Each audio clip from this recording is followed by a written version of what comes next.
안녕하세요. 파산관제인 홍인필 변호사입니다. 예, 오늘은 제가 최근 경험한 사건 중에 좀 특이한 사안이 있어서 한번 소개해 볼까 합니다.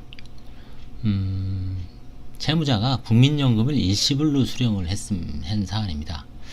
아마 이분은 이제 해외로 완전히 이민이나 이민을 가려고 하셨던 것 같아요. 국내에서 이제 여러 가지 빚도 많고 계속 이제 어떤 악순환이 있으니까 해외에서 새로 출발하기 위해서 이제 보니까 국민연금이 꽤 됩니다. 왜냐면 과거에 2009년부터 18년까지 그 연봉이나 종합소득 사업도 했었던 것 같아요. 그래서 종합소득을 보니까 소득이 한 4억 6천인가요? 꽤 돼. 한 4, 5천 정도 됐던 것 같아요. 그러니까 연금도 많이 냈겠죠, 당연히. 그래서 이제 한 10년 이상 벌었을 거 아닙니까? 그래서 그걸 이제 일시불로 받는 제도가 있나 봐요. 저 정확하게 제도는 모르는데 한 5천 정도 받으신 것 같더라고요. 그거를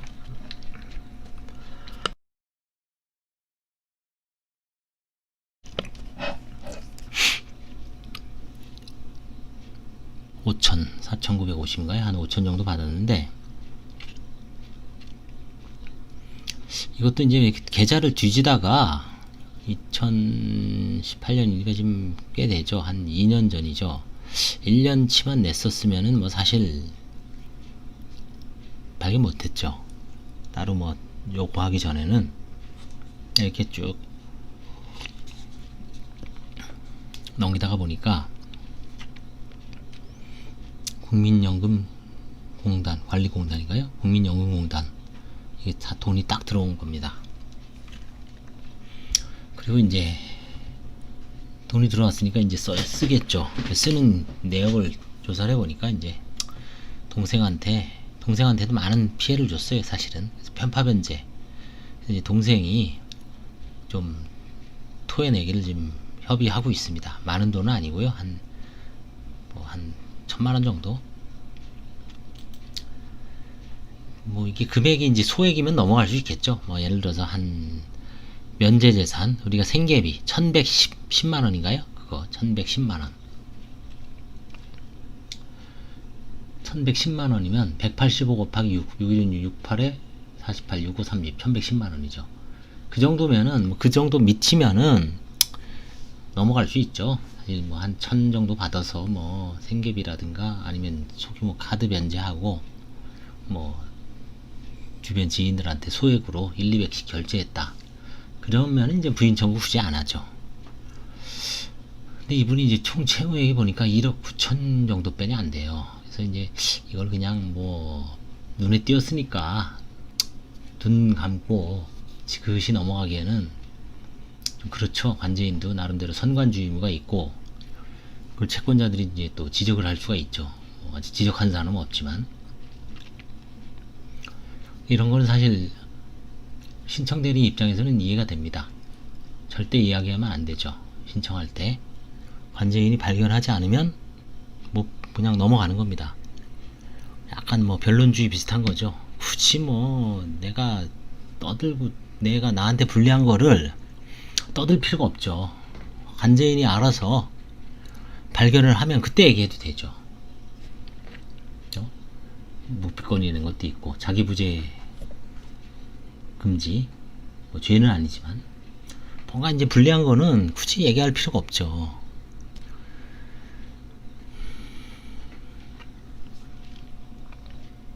이런 거는 절대 이야기하는 거 아닙니다. 관제인이 알아서 발견할 때까지. 그리고 이런 거 사실 얘기 안 하죠, 잘. 하여튼 발견을 했으면은 이제 그 다음부터는 또 차원이 다른 얘기죠. 변호사 대리인 있는데 이것도 이제 항상 조심해야 됩니다. 변호사 대리인들 좀 알고서 안 쓰는 거 하고 모르고서 뒤통수 맞는 경우가 좀 차이가 나죠. 이건 어떤 경우인지 모르겠습니다만 2018년 정도면은 발견했을 가능성도 있다고 봐요. 그때 신청할 때부터 1년 정도 됐으니까. 이것도 이제 좀 까다로운 관제인 만나면 채권자들에 대한 불이익 처분으로 면책 불허가로 보고하고 1회 기일에 종료 의견 내면 완전히 외통수죠. 게임 아웃되는 거죠. 이렇게 끝낼 수가 있습니다. 관제인이 사실은. 아이 뭐 환가하기도 짜증나고 채무자 말 안 듣고 뭐 동생 왔는데 내놓을 생각 없으면 소송하기도 귀찮죠. 핸대면 그 돈 다 4천만원 다 토해내는데 1심 2심 뭐 그러면 시간 한 2, 3년 걸리죠. 그쵸? 돈도 안 되죠. 사실은 짜증만 이빠이로 나고 적정하게 이제 좀 타협을 하면 되는데 뭐 내놓을 생각도 없다 그러면 아이 그냥 불허가로 땡칠 수도 있어요. 이거 불이익이 좀 심하다고 볼 수가 있습니다. 뭐 항고심에 가서 구제받으려면 또 시간이 오래 걸리죠. 그래서 이거 대리인들이 조심해야 돼요. 이런 거를 잘 한번 써야 되나 말아야 되나. 그러니까 처음엔 안 써도 되지만 일단 발각됐을 때는 납작 엎드려서 가족들 좀 설득해서 토해내는 게 낫죠. 그래서 재량면책 내지 면책 불허가 사유를 해소하는 게 낫죠. 그래서 조금 내는 신용이라도 하면 이건 뭐 별로 문제가 안 됩니다. 뭐 큰 돈도 아니고요. 그래서 이런 국민연금, 일시금, 수령 이런 문제가 이제 앞으로 연금 세상이죠. 연금 세상입니다. 이제는 미래의 사회에서는 점점 일자리가 4차 산업혁명이라 해서 일자리가 없어지고 있죠. 뭐 기본소득제도 논의가 되고 있고요. 그쵸? 지금 재난지원금 같은 거, 그 다음에 서울시 소상공인,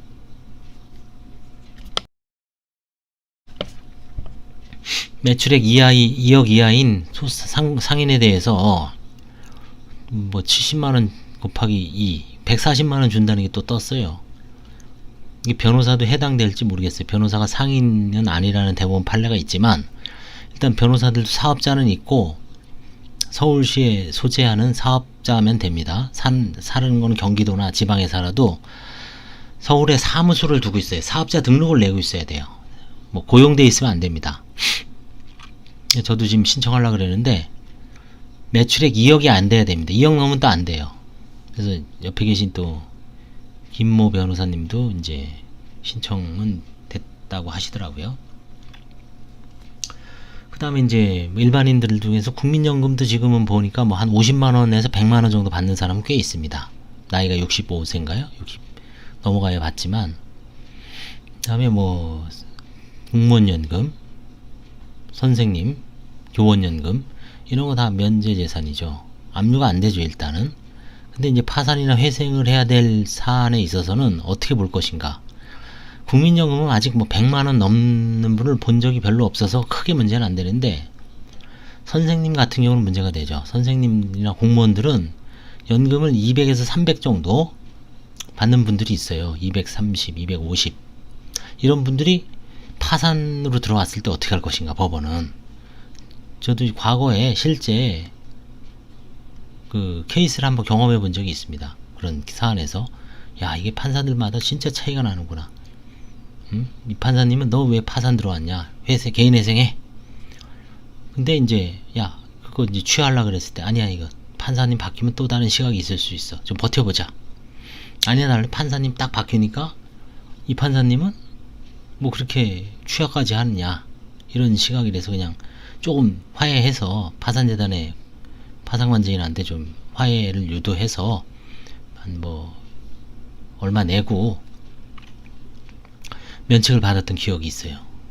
벌써 한 5년 됐나요? 4, 5년 됐어요. 이렇듯 그것도 일종의 소득에 대한 환가죠.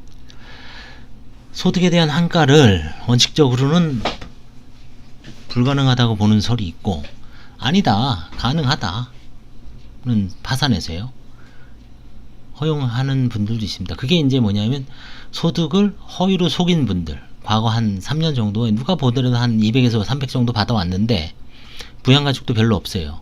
근데 뭐 일용직 100만원이라고 해서, 근데 과거 이게 통장이라든가 소득 증명서를 보니까 소득이 많아요. 충분히 파산보다는 개인회생이나 다른 절차를 이용할 수도 있었을 텐데 그냥 뭐 그 직업을 그대로 유지, 만약에 실직을 했다 그러면 또 다른 차원이죠. 근데 비슷한 업무에 계속 종사하면서 뭔가 파산이 들어왔을 때 문제가 되죠. 그래서 앞으로는 하여튼 연금과 그런 연금 부분에 대해서도 이제 사회적으로 쟁점이 많죠. 그렇죠? 소방관이 죽었는데 유족급여를 30년 전에 이혼한 생모가 장례식에 찾아오지도 않고, 근데 국민연금 공무원연금관리공단에서 퇴직금하고 8천만 원에다 매월 91만 원 준다는 거 아닙니까? 오늘 뉴스에 나왔죠. 댓글 보면 뭐 난리죠. 뭐 생모가 어떻고 뭐 죽일년이다 뭐. 근데 이제 또 그래서 그 변호사가 남원지원에다가 양육비 청구했죠. 1억 8천. 그 큰 따님하고 아버님이. 그래서 앞으로 어떻게 양육비는 아마 인정될 겁니다. 양육비는 과거의 양육비는 인정해 주거든요. 얼마 인정해 줄지 몰라도 이제 그걸로 판결을 받아서 이제 상계를 못 가져가게 하려는 거죠. 최소. 그 나름대로 그 전략은 좋은 것 같아요. 이 변호사님은. 구하라 씨 때는 그런 게 없었죠. 구하라 씨 때는 그런 게 뭐 큰 의미가 없었는지 몰라도 그런 게 없었는데, 이번에 사건을 맡으신 변호사님들은 이제 아이디어를 냈죠. 이걸로 이제 좀 소를 제기해서 가져가는 걸 좀 일부나마 좀 저지하자. 그렇죠? 이렇듯 이제 연금, 뭐 일반 국민연금도 그렇고 공무원연금도 그렇고, 이제 그 다음에 이제 기본소득제, 뭐 재난지원금 이런 거에 대해서 이제 파산 회생에서도 뭔가 쟁점이 좀 이제 부각이 되는 겁니다. 그래서 국민연금 일시금 이런 건 뭐 당사자가 얘기 안 하죠. 그쵸? 얘기 안 하면 어떻게 찾을 방법이 없어요. 그래서 이제 관제인들도 하나의 항목으로 딱 두고, 아, 이런 게 이제 뭔가 이제 툭툭툭툭 질문을 던져야죠. 그쵸? 그랬을 때 이걸, 아니면 이런 거에 대한 어떤 뭔가 확인할 수 있는 서류를 이제 요청을 해야 될 수도 있습니다. 앞으로. 제가 한 5년 내에는 아마 이런 게 이제 파산 면책 그 항목에 분명히 들어갈 거예요. 회생에서는 아마 들어갔을 거예요. 소득이. 근데 파산에서는 잘 모르죠. 그쵸? 그냥 국민연금은 면책이니까 일시금도 과연 면제인가 논의가 있을 수 있죠. 그쵸? 그리고 이미 면제래도 그걸 갖고 편파 면제한 건 맞잖아요. 채권자 평등의 원칙에 반하게 동생한테만 좀 대부분 채무를 갖고, 물론 이제 팔이 안으로 굽죠. 그렇기 때문에 이 편파 면제는 통장을 잘 보면 뭐 현찰로 주지 않는 한, 또 현찰로 줘도 결국은 그걸 계속 집중적으로 물어보면 토설을 할 수밖에 없죠. 진행이 안 되는데, 그쵸? 설명이 안 되는데. 만약에 4천만 원 5천만 원 받아서 그때 그냥 4천만 원 꺼내서 뭐 그냥 다 썼다. 면책 불허가 사유죠. 결국은 나중에 이렇게 계속 조사하면, 동생 빚 갚는데 썼습니다 라고 나오면은 뭐 이거는 다 증거도 있더라고요. 통장으로 이제 쫙 이렇게 해서 보낸 게 나와요. 그냥 완벽해요. 쓴 거는. 오히려 편파 면제가 명확하죠. 그래서 이제 현재 협의하고 있는데, 하여튼 국민연금 일시금에 대해서 한번 알아봤습니다. 감사합니다. 도움이 되셨다면 좋아요와 구독 눌러주시기 바랍니다.